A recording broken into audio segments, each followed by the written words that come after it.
अस्सलाम वालेकुम। शर्जीन Lithuania YouTube channel में आपका खुशामदीद। तो आज की इस वीडियो में मैं आपको बताऊंगा कि आप लिथुआनिया में स्टूडेंट वीज़ा कैसे अप्लाई कर सकते हैं। कोर्सेज जो हैं वो कहाँ से आप कौन सी वेबसाइट से जाकर सर्च कर सकते हैं। तो कुछ लोगों ने पूछा कि कोर्सेज आपने कहाँ से जो है वो सर्च किए। तो इसकी एक वेबसाइट है, ऑफिशियल वेबसाइट लिथुआनिया की, स्टडी इन लिथुआनिया। आप गूगल पर जाके लिखेंगे स्टडी इन लिथुआनिया तो उसका पहला जो डोमेन नेम है वो आएगा study.it। उस वेबसाइट पे आप जाएंगे, जितनी भी लिथुआनिया के अंदर जो यूनिवर्सिटीज़ हैं उनके पोर्टल्स दिए होंगे, उनमें जितने भी कोर्सेज पढ़ाए जाते हैं वो तमाम के तमाम वहाँ पे मेंशन्ड होंगे। और उन कोर्सेज में जो आपको सब्जेक्ट्स पढ़ाए जाएंगे वो वहाँ तक उनको अप्रोच दी गई है स्टूडेंट्स को कि वो कोर्सेज भी देख सकते हैं क्या क्या कोर्सेज वहाँ पे पढ़ाए जाएंगे, और साथ ही उसकी जो ट्यूशन फीस है वो है।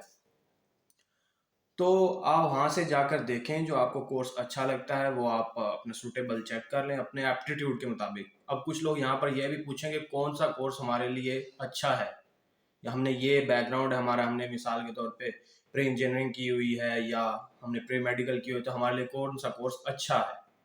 अच्छे का यही मसला है कि भाई जो आपको खुद सही लगता है, मतलब कि जो आपका शौक है आप वो करें। मेरे बताने से कुछ नहीं होगा आपको, चाहे मैं जो मर्जी कह लूँ कि ये आपके लिए अच्छा है। आपको मिसाल के तौर पे बच्चे ने एफएससी प्री मेडिकल की हुई है तो वो आगे मुझसे पूछे जी, और मैं उसको गाइड कर दूँ नहीं आप बीएसआईटी कर लो, तो ऐसा मुमकिन नहीं है।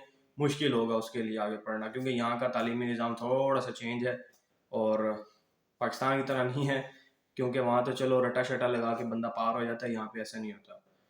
तो वो आप अपने कोर्स अपने एप्टीट्यूड के मुताबिक सिलेक्ट कर सकते हो। उसके बाद डॉक्यूमेंट्स आपको कौन कौन से चाहिए। तो डॉक्यूमेंट्स में जो है सबसे पहले तो आप अपनी जो है बोर्ड की जो दी हुई होती है, बोर्ड की सनद, यानी कि एक ट्रांसक्रिप्ट बोर्ड की तरफ से। अगर आपको फ्रेश आपने एफएससी किया, आप बैचलर करने आना चाहते हो और आपकी अभी मतलब कि पिछले साल की आपकी एफएससी क्लियर्ड है, तो मेरा नहीं ख्याल के बोर्ड वाले कॉलेजेस को इतनी जल्दी दे देते हैं। ट्रांसक्रिप्ट जो सनद कहते हैं पाकिस्तान में, वो कॉलेजेस को इतनी जल्दी दे देते हैं। तो उसके लिए आपको ये करना पड़ेगा कि आपको वो बोर्ड से निकलवानी पड़ेगी। तो उसका जो मेरी बार जो एक्सपेंस आया था वो तकरीबन तकरीबन कोई 5 से 8 हज़ार तक आया था। मुझे इस बारे में कंफर्म नहीं है, लेकिन मेरे जहन में आइडिया है कि 5 से 8 हज़ार तक आई थी। अब शायद महंगी हो गई है, क्योंकि कुछ लोगों ने पहले निकलवाई है, वो बता रहे थे कि अब महंगी होगी, 8 से 10 हज़ार के तकरीबन दरमियान में है। तो वो आप निकलवाएंगे।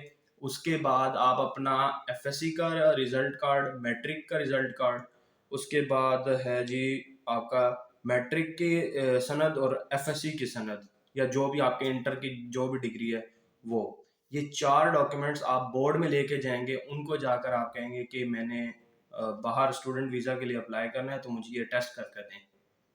तो वो आपको अटेस्ट करके देंगे, उसकी एक फ़ीस होती है। और साथ आपको आईबीसीसी के लिए भी एक एनवेलप बना के देंगे, सील एनवेलप होगा, वहीं जाके आपको टेस्ट करेंगे तो वो खुलवाएंगे उसको। तो वहाँ तकरीबन जो पर डॉक्यूमेंट लेते हैं वो 2500 4000 यहाँ तक होता है। तो वो पर डॉक्यूमेंट होता है, यानी एक डॉक्यूमेंट का 4000। तो वो आप पर डॉक्यूमेंट आप यही 4 चीज़ें होती हैं, ज़्यादा इसके अलावा कोई एक्स्ट्रा डॉक्यूमेंट नहीं होता। जो एजुकेशनल डॉक्यूमेंट्स हैं उनमें यही चीज़ें आती हैं। तो ये आप वहाँ से अटैच करवाएंगे 4 डॉक्यूमेंट्स। फिर वो आपको एक सील एनवेलप बना के देंगे आईबीसीसी के लिए इस्लामाबाद में। तो वो आप वहाँ लेकर जाएंगे, वहाँ से ये चारों डॉक्यूमेंट्स करवाएंगे। और अगर आप मास्टर्स करने आना चाहते हैं तो मास्टर्स में भी जो है वो आपको फिर उसमें एचईसी आ जाता है, जो आपकी डिग्री है यूनिवर्सिटी से, वो आपको फिर एचईसी से भी करवानी पड़ेगी। एचईसी का मुझे इतना अभी आइडिया नहीं, क्योंकि मैं बैचलर करने आया हूँ, तो बाकी इसके बारे में मैं वीडियो बनाऊंगा कि एचईसी से क्या फीस लगती है। तो वो आपने एचईसी से भी करवाना है। तो ये जब आईबीसी बोर्ड, आईबीसीसी, और अगर आप मास्टर करने आ रहे हैं या पीएचडी करने आ रहे हैं, एमफिल करने आ रहे हैं, तो वो एचईसी से करवाएंगे। तो इसके बाद सिर्फ आपके पास बच जाएगा मोफा। मोफा में आप जब जाएंगे तो वहाँ 10 रुपये का एक डाक टिकट होता है, वो पर डॉक्यूमेंट है एक डाक टिकट। तो वो उसकी कोई फीस नहीं है, बस यही 10 रुपये का टिकट है।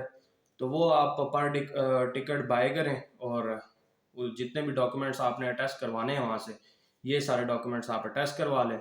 साथ जो है आप अपना एक अदद पासपोर्ट बनवा लें फ्रेश।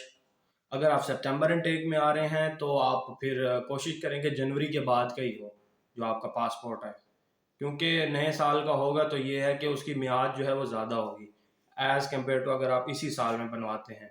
अगर अभी बनवाएंगे तो वो उतनी 5 साल की मियाद आगे होगी, वो हो जाएगी तकरीबन 2023 है तो 2027 तक होगी। लेकिन अगर आप 24 में बनवाते हैं तो वो 28 तक जाएगी वो।